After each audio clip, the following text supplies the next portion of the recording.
Hello everybody, time for another maths meeting, and I love maths. We all love maths. Let's think about what day it is today. Today must be, well, yesterday was Monday, so today must be Tuesday. Let's have a look at our wheel of the week. And we were right. Today is Tuesday because yesterday was Monday. Can you see Monday in the orange section? In the yellow section it says Tuesday, hooray, today.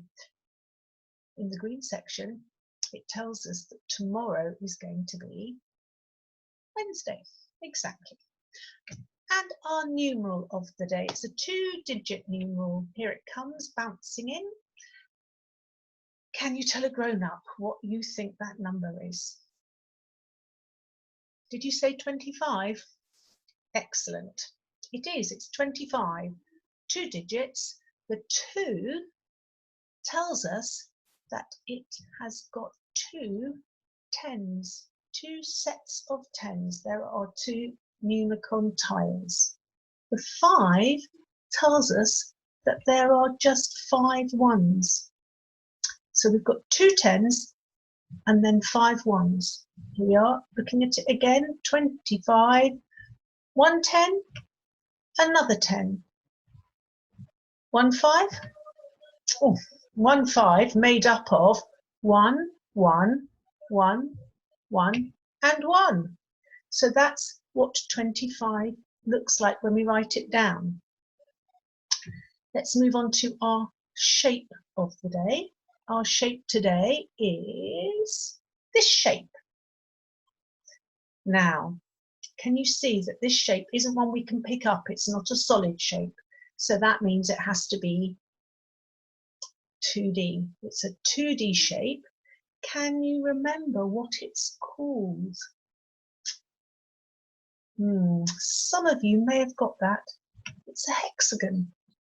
And a hexagon is a 2D shape that has 6 straight sides. Let's count them.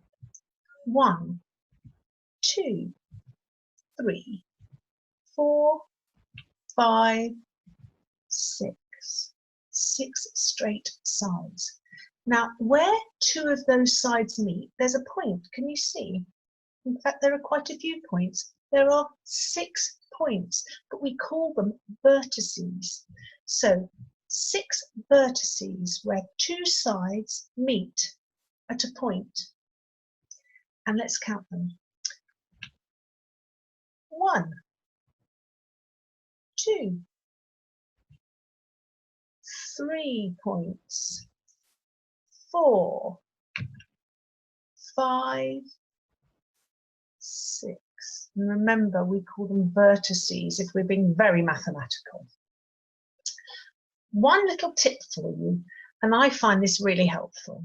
When I try and remember how many sides and how many vertices a hexagon has, I remember that the word hexagon has an X in it, and the word 6 has an X in it. So 6 contains the letter X and hexagon contains the letter X. So if you remember that, you will always know that a hexagon has got 6 sides and 6 vertices.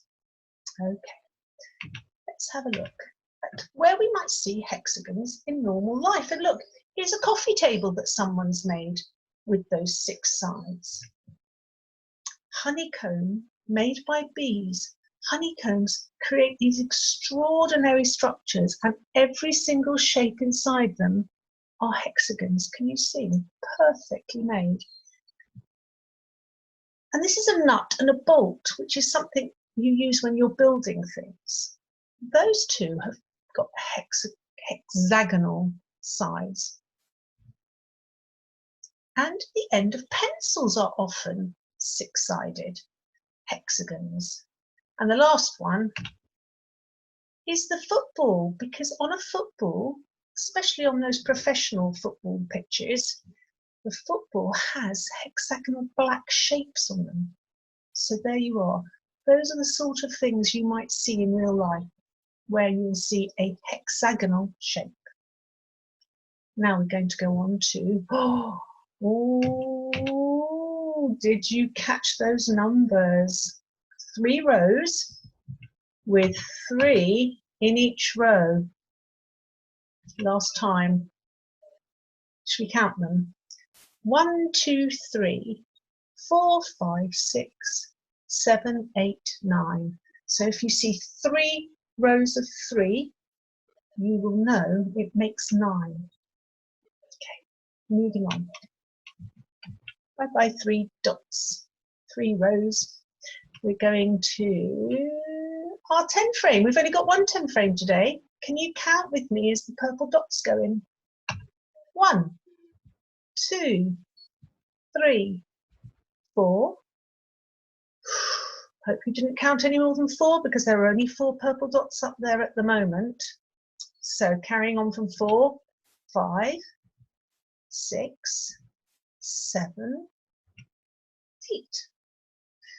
So we've got 8 purple dots, which leaves how many empty squares? 2. It's quite straightforward today, isn't it? And here we are, we've got 8 dots plus 2 empty squares, and that equals, I'm going to give you a few moments to work it out. You can do it 8 in your head and 2 more. 8, 9, 10. So 8 plus 2 equals 10. Here's those 2 frames, 2 10 frames with the numbers in. I'm going to give you them covered in purple dots, but one of them is yellow. Can you work out what number is behind that yellow dot? Remember, you always start counting from the very bottom left-hand corner. Shall I show you? Wonder if you got it right. It was the number 6. The 6 square was covered by a yellow dot. And now we're at odd one out. Odd one out. We've got some paintbrushes, pencil sharpener, a pen writing in ink on some paper,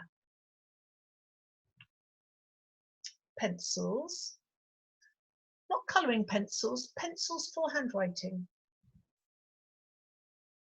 felt tip pens, and a biro. Odd one out.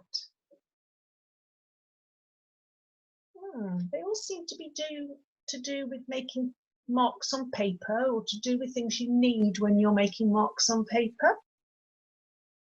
I think I'm going to go straight away for the pencil sharpener, because the pencil sharpener helps you